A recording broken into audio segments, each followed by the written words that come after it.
E aí pessoal, sejam bem-vindos a mais um vídeo aqui no canal É Sem Foco. Meu nome é Luan, eu sou engenheiro eletricista e no vídeo de hoje eu quero falar sobre segurança, tá? Segurança em instalações elétricas, segurança em subestações é um tema muito importante. Nessa semana eu renovei meu curso de NR10, um curso que já estava precisando fazer. Eu renovei e revi todos aqueles conceitos lá de segurança, que a gente esquece às vezes durante o nosso dia a dia, mas quando a gente relembra, quando a gente ouve novamente, quando a gente estuda tudo aquilo novamente, a gente sabe o quanto que aquilo é importante. Então eu resolvi trazer um pouco aqui para vocês sobre segurança, no intuito de conscientizar vocês aí, profissionais, trabalhadores que mexem com eletricidade, seja na baixa, na alta tensão, sobretudo nas subestações, que é um local onde é muito propício, o risco é muito alto de choque elétrico, muito por conta do nível de tensão, beleza? Então vamos fazer um vídeo aqui nesse sentido. Então bora lá, bora para o vídeo.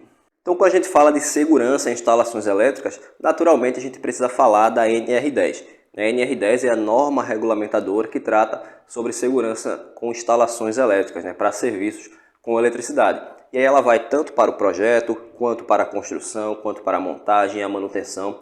Ela serve para todo o serviço em eletricidade, seja na baixa tensão, que são aquelas instalações até 1 kV em corrente alternada ou 1500 volts ali em corrente contínua, tá? Tanto quanto na alta tensão, que é o que passa disso, o que passa de 1000 kV em alternada e o que passa de 1500 em tensão contínua, em corrente contínua também, sistema contínuo.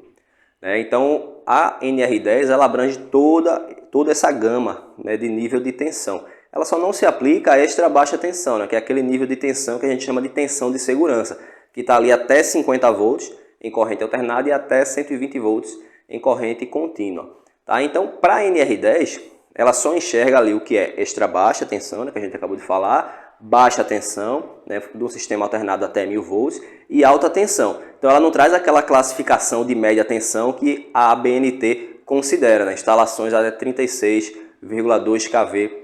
Ali ela não considera isso, tá? Passou de 1000 volts, seja média ou seja alta, extra alta, ultra alta tensão, tudo isso para a NR10 é alta tensão, que faz sentido até, já que para o trabalho em si, para quem está mexendo com aquilo ali, o perigo ele é grande. Passou de 1000 volts, o perigo ele é imenso de qualquer forma, seja no 13.8, seja no 34,5, seja no 138, então o perigo existe em todos os níveis de tensão e a NR10 ela trata dessa forma, tá?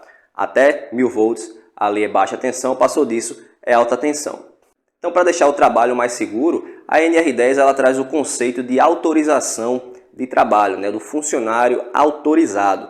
E para falar do que é o funcionário autorizado, é importante trazer também alguns outros conceitos, como por exemplo o de profissional qualificado. O profissional qualificado é aquele que tem o curso, basicamente o curso de engenharia, o curso técnico, ali, que é reconhecido pela uma instituição de ensino, reconhecido pelo MEC. Então é um curso que você faz ali na faculdade, você faz numa instituição ali de curso técnico, numa instituição federal. Enfim, meu curso, por exemplo, eu tenho o curso de eletrotécnica e eu tenho também o curso superior de engenharia elétrica. Então eu sou, por isso, por ter esses diplomas, por ter feito esse curso, eu sou um profissional qualificado. Mas eu também sou inscrito no conselho da minha categoria, eu tenho o CREA. Tá? Então eu sou engenheiro eletricista, eu tenho CREA, eu pago todo ano ali a anuidade. Então, por conta disso, além de ser um profissional qualificado, eu sou também um profissional habilitado, ou seja, eu tenho a minha habilitação, a minha carteirinha do CREA, eu tenho ela, então por isso eu sou um profissional habilitado. Eu posso fazer projeto, eu posso assinar RT, eu posso ter responsabilidades por empreendimentos, por projetos, por atividades pelas quais eu venha executar. Por outro lado, existe também o profissional capacitado, que não necessariamente ele fez o curso ali de eletrotécnica, ele fez o curso superior em engenharia, mas ele fez um curso de extensão ou ele fez um curso ali supervisionado por um profissional habilitado e ele tem agora toda a noção, ele aprendeu os conceitos e ele tem condição de trabalhar ali sob supervisão de um profissional habilitado, tá? E também autorizado, naturalmente, que a gente vai falar. Então esse é o profissional capacitado, é aquele que recebeu um curso de capacitação, um eletricista, um ajudante, tá? Então ele tem condição de trabalhar ali no sistema elétrico, né, sob supervisão de um profissional ali habilitado. Então hoje ele tem condição, então ele está capacitado a fazer essa função. Mas para colocar a mão na massa, para fazer qualquer serviço, o profissional precisa ser autorizado. E o que é o profissional autorizado? Basicamente é aquele profissional que pode ser qualificado, habilitado ou capacitado, mas que ele tem a anuência formal da empresa, né, autorizando ele a fazer aquele trabalho. Tá? Então, para o profissional, para eu chegar lá no disjuntor e fazer a operação, né, para eu dar lá o comando de abrir no disjuntor, eu preciso ser autorizado. Para eu mandar abrir aquela chave seccionadora, eu preciso ser autorizado. Para eu acionar qualquer disjuntor, né, para eu testar um para-raios, né, para eu fazer um teste de isolamento no transformador, eu preciso ser autorizado. Tá? Então a empresa ela precisa me autorizar formalmente, né, descrevendo ali as minhas condições de trabalho, o meu campo de atuação. E com isso, ela garante que eu vou atuar numa área, ali ela delimita o meu horizonte de forma que eu tenha o meu segmento correto de atuação e aí eu não fique me envolvendo em outras coisas, né? Dispensa um pouco aquela questão do curioso, o cara que quer mexer em tudo, né? O cara que quer entender de projeto, de manutenção, de construção, aquele cara que quer se envolver em tudo. Então ela delimita, ela diz, olha, Luan é um profissional que vai atuar na manutenção da fábrica. Luan é um profissional que vai atuar na construção da subestação 69 kV, tá? Com atividades de construção, de montagem.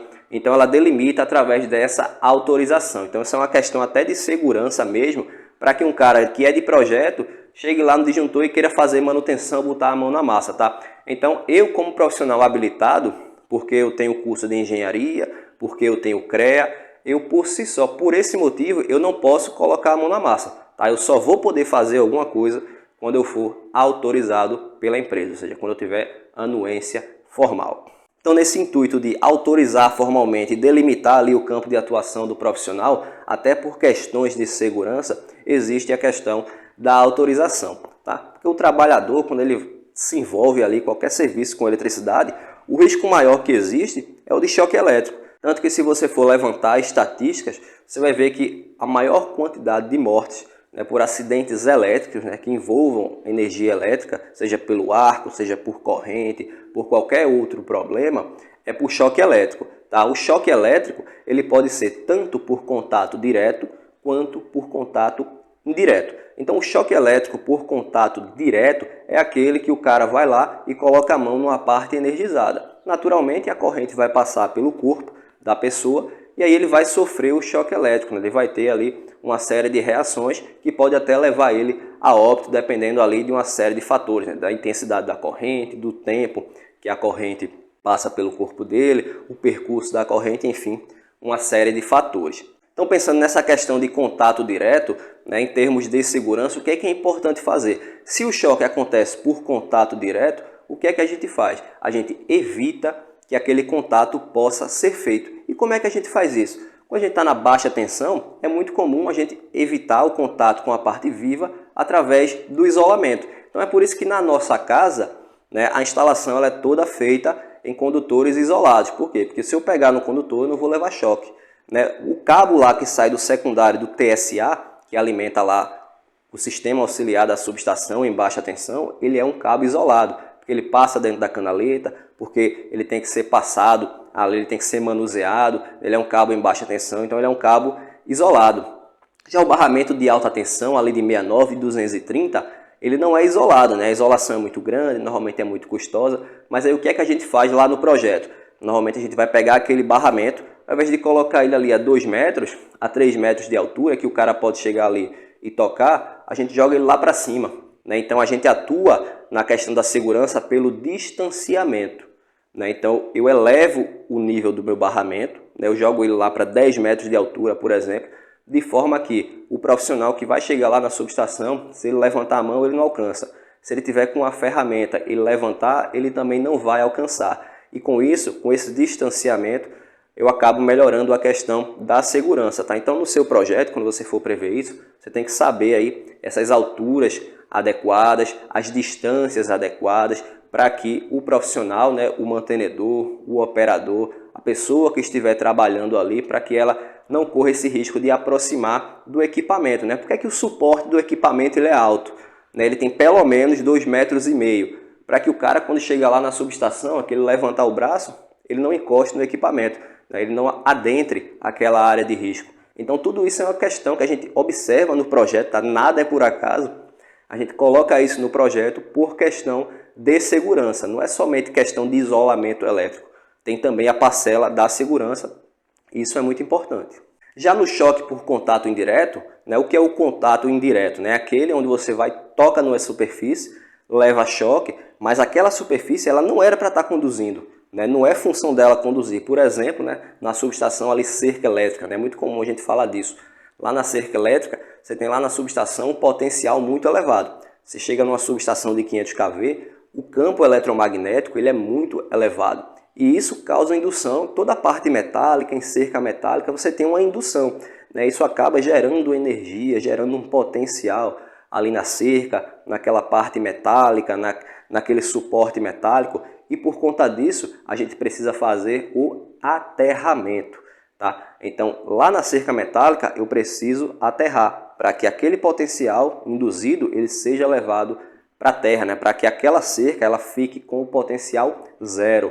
Por que é que toda a superfície metálica na subestação a gente aterra? Né? O suporte da luminária, né? O suporte do equipamento, o poste metálico, as luminárias, por que é que tudo é aterrado? Por conta dessa questão da indução e potenciais perigosos. Então, por conta disso, para evitar esse contato indireto, para não chegar lá no suporte e encostar, né, o cara que é descansado, ele vai fazer um serviço lá, ele encosta. Se esse suporte aqui ele está energizado, né, se ele está sofrendo uma indução e não tem o aterramento, ele vai ter o potencial. E esse potencial ele seria descarregado na pessoa. Então, por conta disso, é muito importante a gente prever o aterramento de todas as partes metálicas. Então, lá no seu projeto, quando você for fazer a malha de aterramento, você vai fazer a planta lá, e um dos documentos é o desenho da malha de aterramento. E nessa malha você vai ter que colocar todos os rabichos que saem da malha para aterrar a luminária, para aterrar o suporte, para aterrar o poste metálico, e aí você garantir a equipotencialização. E aí com isso você aumenta a segurança do seu projeto e a segurança da instalação. Eu tenho certeza que você já ouviu falar na tensão de toque e na tensão de passo. Né? Quando você fala na subestação e nos perigos, talvez seja a primeira coisa que surja na nossa cabeça. Né? Tensão de toque, que é aquela tensão de você toca numa superfície que pode estar energizada, né? Por contato direto ou indireto até. Ou a tensão de passo, né? Que é aquela tensão que surge entre os pés, né, de uma pessoa quando você está em superfície com potenciais diferentes. Tá? Então você pode sofrer ali tensão de toque e tensão de passo. Então isso é um perigo real em subestações, né? Por conta do alto potencial, por conta da elevada corrente de curto, por conta de uma possível descarga atmosférica que possa entrar na malha de aterramento, gerar potenciais elevados. Então esse é um perigo que realmente acontece. Né? E aí o que é que a gente faz? Eu estou projetando uma subestação para dirimir esse risco, né? Para garantir que o operador tenha mais segurança. O que é que a gente faz? A gente coloca lá, além do dimensionamento correto da malha, além de uma série de fatores, mas existe uma coisa que também é muito importante e ajuda bastante, que é a colocação daquela camada de brita lá no pátio da subestação. Então quando o cara estiver lá caminhando, ele vai ter ali uma camada de brita de pelo menos 10 centímetros. Tá? Essa camada ela precisa ter ali pelo menos 10 centímetros para ela surtir um efeito isolante. Então qual é o efeito da brita aí, em termos elétricos e de segurança? Então imagina só que você está lá, tá? Você aí, operador, mantenedor, está lá na subestação. Você está descalço. Naturalmente você vai ter uma maior possibilidade de sofrer ali com potenciais elevados. Aí o que é que a gente faz? Coloca o EPI, coloca a bota de segurança. Quando eu coloco a bota de segurança, a minha bota de segurança isolante, ela tem ali o solado, né, uma camada isolante que vai fazer com que meu corpo esteja, de certa forma, isolado da terra. Quando eu coloco ali uma camada de brita também, né, eu vou ter o quê? O meu corpo, aí eu vou ter a camada da bota e abaixo eu vou ter uma camada de brita até chegar no solo, né, até chegar onde está a malha. Então eu acrescento ali uma camada isolante e com isso eu garanto também uma maior segurança às pessoas que vão circular ali no pátio, que vão fazer algum serviço. Tá? Então isso é uma coisa muito importante também que a gente sempre prevê no projeto. Né? Se você for numa subestação Com certeza você já viu lá que a subestação é toda revestida por brita na parte exterior, né, na parte do pátio de manobras. Então é por conta disso, né? São ali 10 centímetros, pelo menos, que a gente coloca lá no projeto, que a gente coloca durante a obra, para que exista uma maior segurança no trânsito de pessoas ali dentro da subestação. E como eu falei, o choque pode acontecer, ou a tensão de passo pode acontecer por uma descarga atmosférica. Né? A descarga atmosférica nada mais é do que uma fonte de corrente, né, que vem lá de cima, né, uma fonte de corrente que vai injetar ali uma corrente, seja na malha, aonde ela cair, né? Vai ser uma alta corrente que vai ser injetada. E quando isso vai para a malha, provoca potenciais elevados. E aí lá no meu projeto, né, lá na subestação, quando eu for fazer ali o projeto da subestação de 230, ou de 69, ou de 500, o que é que eu vou fazer para evitar problemas com descargas atmosféricas? Eu vou colocar um sistema de SPDA, né? Tanto que é o sistema de proteção contra descargas atmosféricas. Então eu vou colocar ali uma série de hastes, vou colocar uma série de cabos para-raios para fazer toda a blindagem do meu pátio de manobras e garantir que o meu transformador esteja protegido, que o meu disjuntor esteja protegido. Porque se um raio desse cai no transformador, o transformador explode. Se cai no disjuntor, a mesma coisa. Se cai no equipamento, se cai numa pessoa, mata a pessoa. Tá? Então o SPDA ele é muito importante para garantir a segurança de todos, né? Não só de pessoas, mas também da própria instalação. Né? Então, no meu projeto eu preciso prever ali o SPDA, né? Eu vou colocar as hastes, colocar os cabos, eu vou fazer ali pelo método da esfera rolante, eu vou ver toda a área ali do pátio para ver se está coberta, tá? E com isso eu garanto uma maior segurança no meu projeto. E um outro risco que é muito comum é o de arco elétrico. Você já deve ter visto aí, a abertura de chave seccionadora, entre os terminais da chave surge um arco elétrico enorme, um arco elétrico muito perigoso, que pode atingir uma temperatura de vários milhares de graus. Então se aquilo pega na pessoa, a pessoa vai se queimar toda, a pessoa pode morrer, a pessoa, enfim, só Deus sabe o que vai acontecer se ela sofrer um arco elétrico. E aí, para minimizar esse risco, o que é que a gente faz? O ideal é que o acionamento seja feito de forma remota. Então, lá no meu projeto, né, e eu recomendo que você faça isso, quando você projetar uma subestação de alta tensão, você considera que aquela seccionadora que você vai especificar seja uma seccionadora motorizada, uma seccionadora que você consiga fazer o acionamento remoto, para garantir que não precise ir um cara lá, né, na seccionadora fazer a abertura manual. Isso dá uma maior segurança, né? Você operar aquilo ali, ó, lá da casa de comando, tá? Então, isso é a primeira coisa. Mas se não tiver jeito, se a chave for manual, tiver que ser manobrada lá em campo,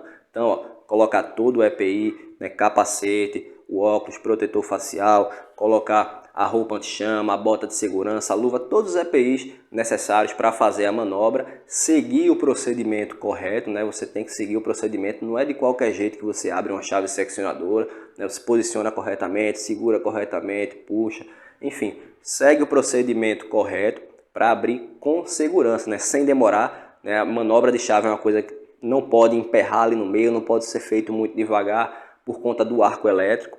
Tá? Então, ó, faz a manobra com segurança, veste todo o EPI para que você tenha uma minimização dos riscos, para que você tenha uma maior segurança durante a operação. Porque se acontecer algum problema, se por exemplo o arco elétrico ele for direcionado para baixo, tiver uma operação errada, né, pelo menos você com o EPI, você vai ficar protegido, né? Você vai estar com a roupa anti-chama, você vai estar protegido no rosto, você vai ter o capacete, você tem a luva, enfim, você está com todo o EPI, você está mais seguro. Mesmo que aconteça um problema durante a operação, você vai estar mais seguro.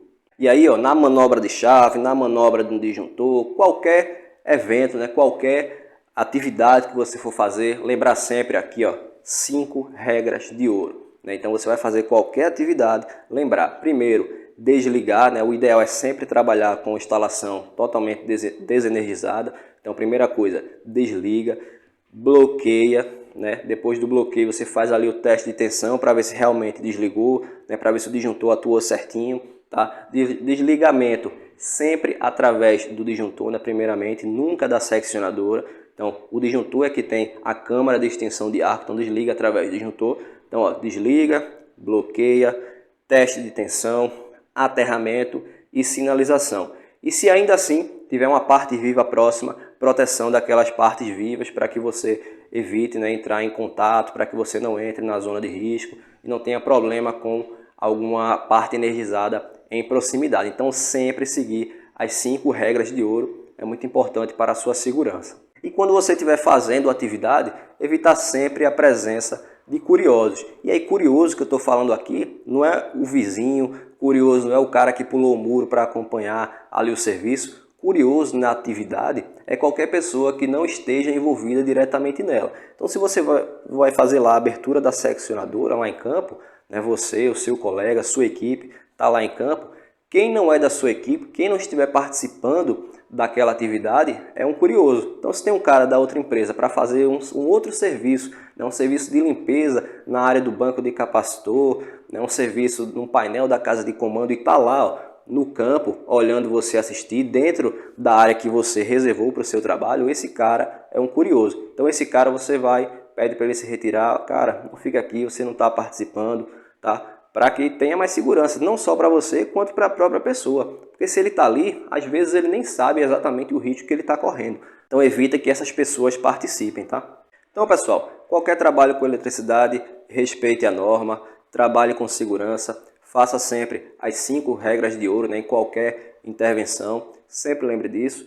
De preferência, se for possível, atualize seu curso de NR10, né, você precisa estar sempre com ele em dia para qualquer atividade. Então relembrar esses conceitos é muito importante, dar uma lida na norma, sempre reforça isso e colocar em prática as questões de segurança para que você tenha sempre segurança no seu trabalho, que você tenha vida longa na sua carreira.